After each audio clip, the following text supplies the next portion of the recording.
सभी ने ईसोप की बहुत सारी कहानियां सुनी होंगी। उन्हीं में से एक कहानी है the ant and the grass hopper. इस कहानी का बेसिक कॉन्टेक्स्ट मैं आपको दे देता हूँ शॉर्ट के अंदर कि एक एंट जो है वो समर सीजन के अंदर अपना खाना जमा करना स्टार्ट करती है। तो जब वो खाना जमा कर रही होती है तब लोग उससे कहते हैं कि मत कर, अभी तो विंटर्स को बहुत ज़्यादा टाइम है। स्पेशली एक ग्रास हॉपर होता है जो उसे भटकाने की कोशिश करता है, पर एंट किसी की नहीं सुनती और वो खाना जमा करती है। तो उस साल होता क्या है कि उस साल विंटर जल्दी आ जाता है, जिसकी वजह से लोगों को टाइम नहीं मिल पाता और वो सारे के सारे वहीं पर खत्म हो जाते हैं और उनमें से सिर्फ एंट सरवाइव करती है।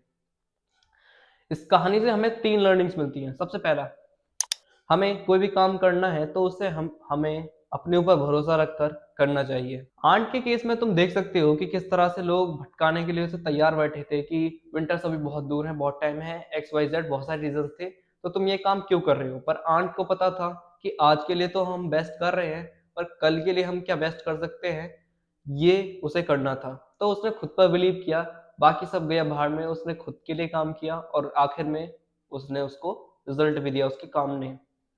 सेकंड लर्निंग, कभी भी हमें शो ऑफ नहीं करना चाहिए। ग्रास हॉपर और आंट में कुछ ज्यादा फर्क नहीं था, दोनों के पास सेम ब्रेन था, बस दोनों में एक डिफरेंस था। जहां पर ग्रास हॉपर ज्यादातर शो ऑफ कर रहा था, जिससे मिलने वाले अटेंशन ने उसके दिमाग को इतना ज्यादा लिमिटेड कर दिया कि वो आज के बारे कल के बारे में सोच ही नहीं पाया। उसे नहीं लगा कि विंटर्स अगर थोड़ी जल्दी आ गए तो उसके पास टाइम बिल्कुल नहीं बचेगा। वहीं पर आंट जो था वो अपना काम एकदम साइलेंट तरीके से कर रहा था, जिसकी वजह से उसका दिमाग फुल्ली एक्शन मोड पे था। इसी वजह से वो इतनी सारी चीज़ों को पहले से एडवांस में कैलकुलेट कर पाई। और यही होता है रियल लाइफ में। रियल लाइफ में जब आप लोगों का अटेंशन पाने जाते हो तो आपकी ब्रेन थिंक करना थोड़ा बंद कर देता है। रियल लाइफ में आप देखते हो लोगों को कि किस तरह से वो किसी भी हद तक चले जाते हैं लोगों का ध्यान अपनी तरफ खींचने के लिए। और रियलिटी में ऐसे लोगों की कभी इज्जत नहीं होती। जितने भी बिग अचीवमेंट्स हुए हैं इस दुनिया में, देख लेना वो सारे के सारे या तो इंट्रोवर्ट्स थे या तो ऐसे लोग थे जो बहुत ज़्यादा सोशली कम एक्टिव रहते हैं।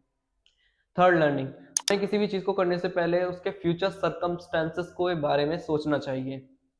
अभी आप जो काम कर रहे हैं तो क्या फ्यूचर में जाकर वो आपको बेनिफिट देगा या नहीं। मेरे कहने का मतलब ये है, आज आप जो डिग्री चूज करेंगे क्या वो 10 साल 20 साल बाद भी उतनी ज़्यादा वैल्यूएबल रहेगी या फिर उसकी वैल्यू घट जाएगी या उसकी वैल्यू उतनी ज़्यादा बढ़ जाएगी, ये आपको सोच के चलना पड़ेगा। फॉर एग्जाम्पल 10 साल पहले हमारे लिए यूट्यूब पे वीडियोस बनाना बहुत ही ज़्यादा इररेलेवेंट था, कोई भी नहीं बनाता था और सभी लोग मजाक उड़ाते थे कि इन वीडियोस से होता क्या है।